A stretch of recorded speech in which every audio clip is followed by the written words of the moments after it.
जय श्री राम दोस्तों। आज हम जानेंगे श्रीमद् भगवत गीता के कौन से अध्याय में क्या बताया गया है।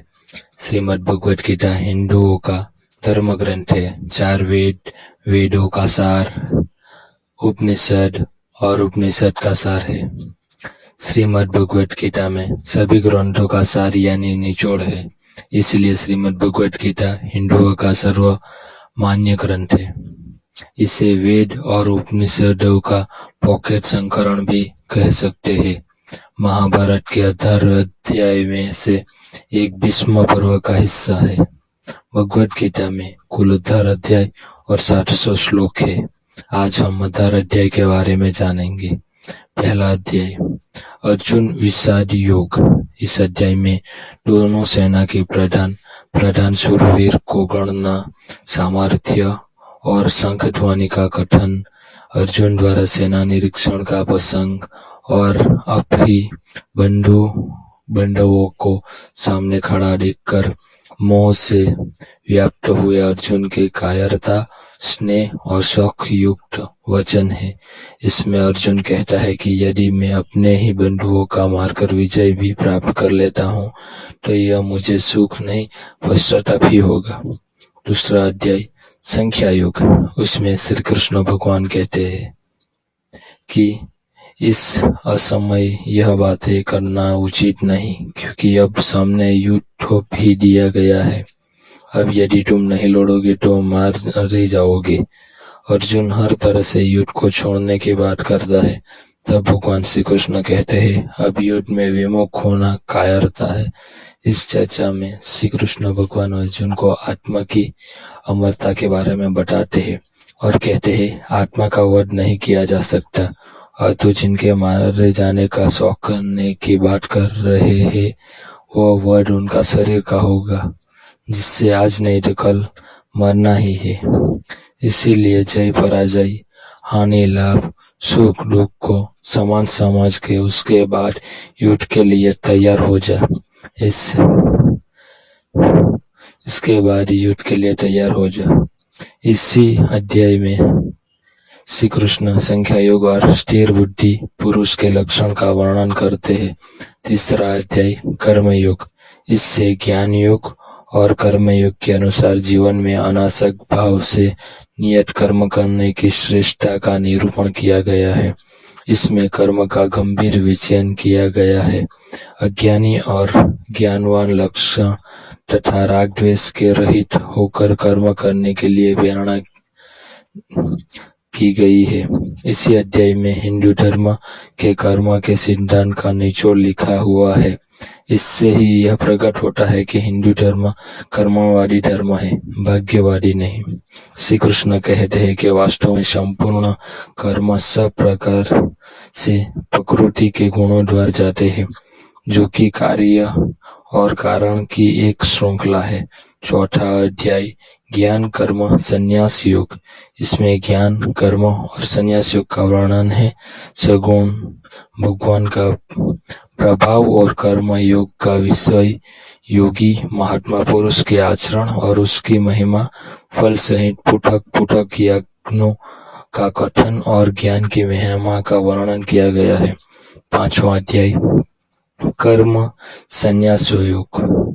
इसमें संख्या योग और कर्म योग का निर्णय, संख्या योगी और कर्म योगी के लक्षण और उसकी महिमा, ज्ञान योग का विषय और भक्ति सहित ध्यान योग का वर्णन किया गया है। उपरोक्त सभी योगों के वर्णन में अध्यात्मक, ईश्वर, मोह, आत्मा, धर्म, नियम आदि का वर्णन है, किसी भी प्रकार के युद्ध या युद्ध करने का नहीं। छठा अध्याय आत्मा संगम योग से है। इसमें कर्म योग का विषय और योग्य रुद्र पुरुष के लक्षण, आत्मा उद्धार के लिए प्रेरणा और भगवान प्राप्त पुरुष के लक्षण, विस्तार से ध्यान योग का वर्णन, मन से गुरु विषय, योग भ्रष्ट पुरुष की गति का विषय और योग ही पुरुष की महिमा का वर्णन किया गया है। सातवां अध्याय ज्ञान विज्ञान योग। इसमें विज्ञान सहित ज्ञान का विषय संपूर्ण पदार्थों में कारण रूप से ईश्वर की व्यापकता का कथन, आसुरी स्वभाव वालों की निंदा और भगवान भक्तों की प्रशंसा, भगवान के प्रभाव और स्वरूप को न जानने वालों की निंदा और जानने वालों की प्रशंसा, महिमा का वर्णन किया गया है। 18वां अध्याय अक्षर ब्रह्मा योग।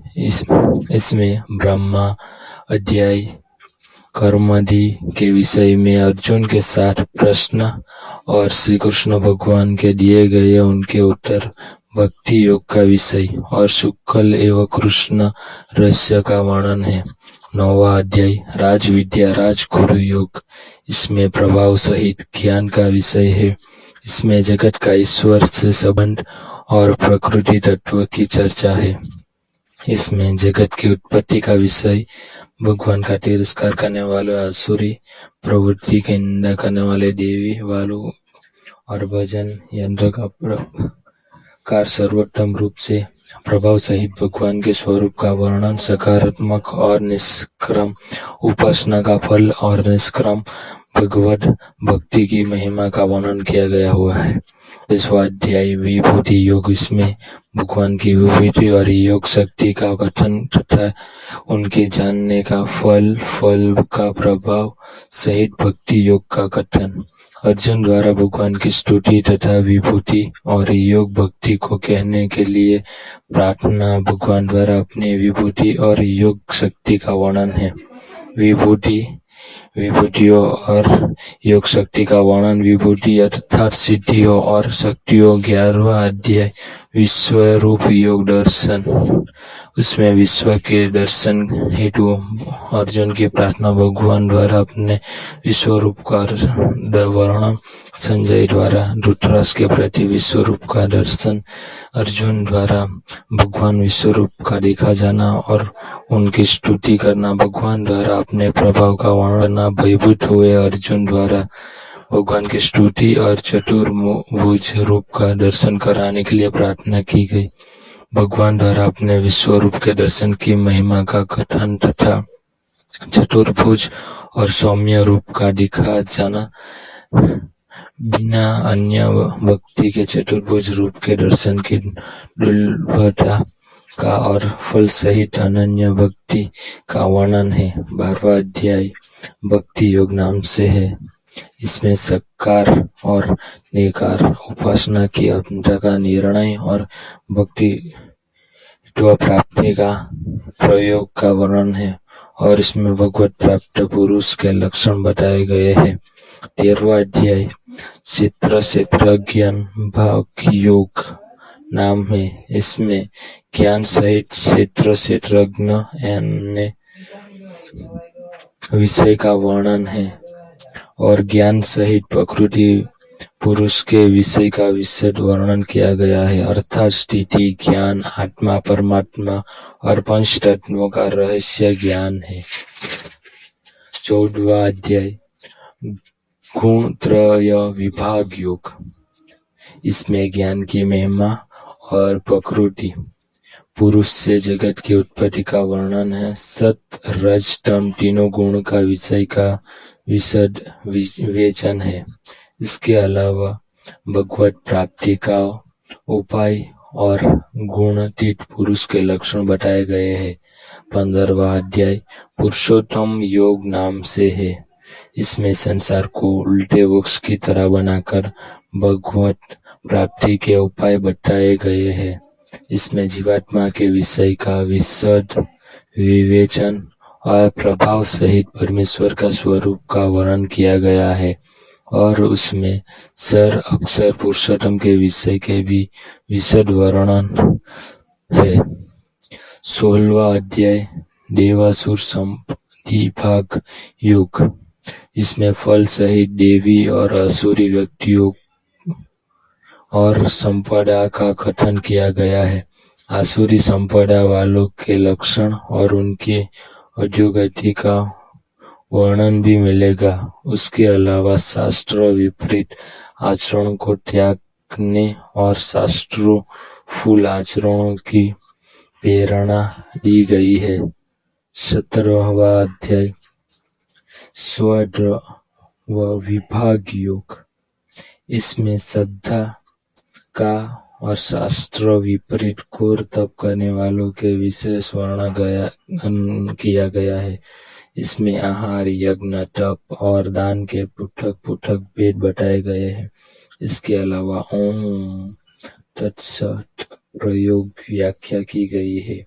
18वां अध्याय मोक्ष संन्यास योग। इसमें त्याग का विशेष वर्णन, कर्म के होने में संख्या डाट का कथन, तीनों गुणों के अनुसार ज्ञान, कर्म, कर्ता, बुद्धि गुण, सुख के पृथक पृथक भेद का वर्णन, फूल सहित वर्ण धर्म के विषय का वर्णन, ज्ञान निष्ठा का वर्णन, भक्ति सहित कर्मयोग का विवेचन और अंत में गीताजी के महात्मक वर्णन किया गया है। जय श्री राम।